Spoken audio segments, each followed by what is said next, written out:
আসসালামু আলাইকুম। আজকে আমি কুশি কাটার বেসিক কাজের পর্ব 4 শুরু করছি। আজকে আমি ডাবল ক্রোশেট করা শেখাবো। চলো দেরি না করে শুরু করি।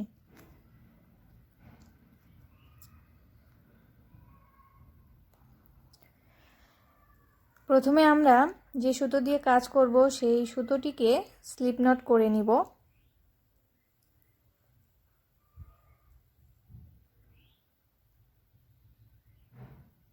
স্লিপ নট করার পরে এখন আমরা কাটার সঙ্গে সুতোটা অ্যাডজাস্ট করে চেইন তৈরি করব। ঠিক যতটা চেইন আমাদের প্রয়োজন ঠিক ততটাই চেইন তৈরি করে নিব।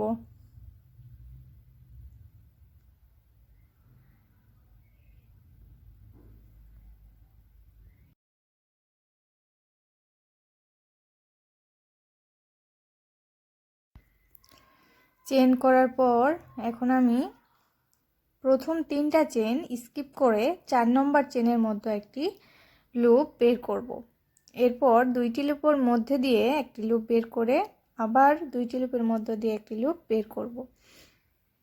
দেখুন আমি আবারও দেখিয়ে দিচ্ছি।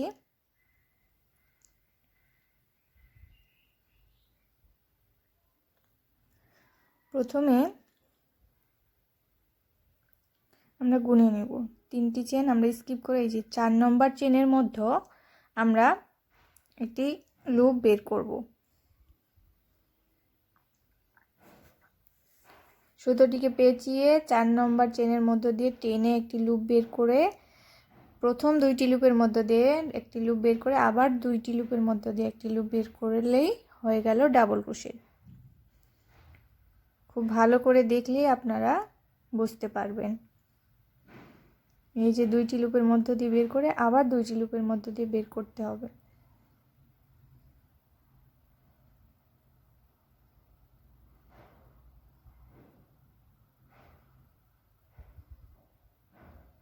দেখুন আমি আস্তে আস্তে দেখাচ্ছি আপনাদের বোঝার সাথে, আপনারা যেন খুব সহজেই বুঝতে পারেন।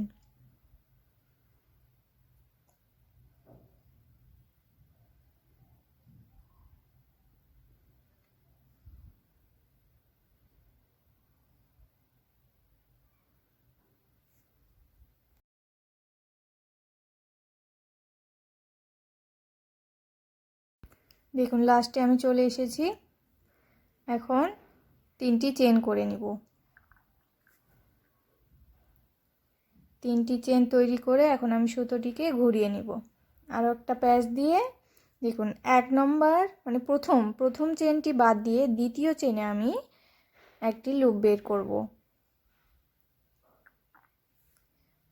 কারণ 3টি চেন সমান একটি ডাবল ক্রোশেট।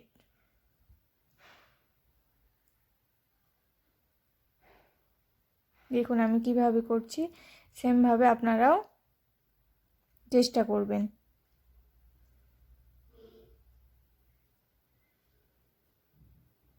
প্রথমে 2টি লুপের মধ্য দিয়ে বের করে পরের বারে আবার 2টি লুপের মধ্য দিয়ে বের করব।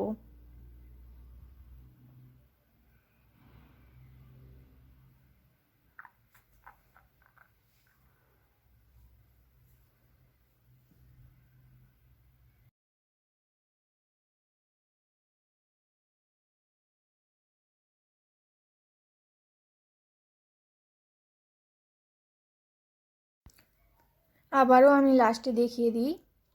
আবারও আমি লাস্টে 3টি চেন করব। 3টি চেন করে আবার সুতোটিকে ঘুরিয়ে নিব। দেখুন আমি প্রথম চেনটি স্কিপ করে এই চেনটি স্কিপ করতে হবে। স্কিপ করে 2 নম্বর চেন থেকে একটি সুতো বের করে এনে আবার একটি সুতো বের করে এনে দেন তুলতে হবে। দেখুন আমি কিভাবে দেখাচ্ছি।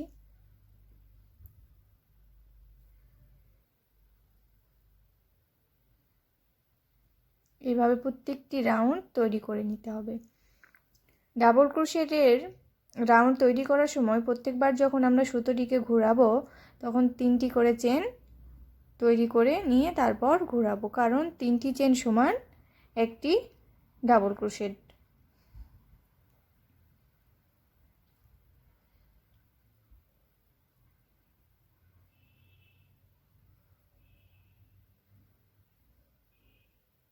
দেখুন খুব সহজেই তৈরি হয়ে গেল ডাবল ক্রোশেট। আমার ভিডিওটি যদি আপনাদের ভালো লেগে থাকে তাহলে অবশ্যই সাবস্ক্রাইব করে আমার পাশে থাকবেন। ধন্যবাদ।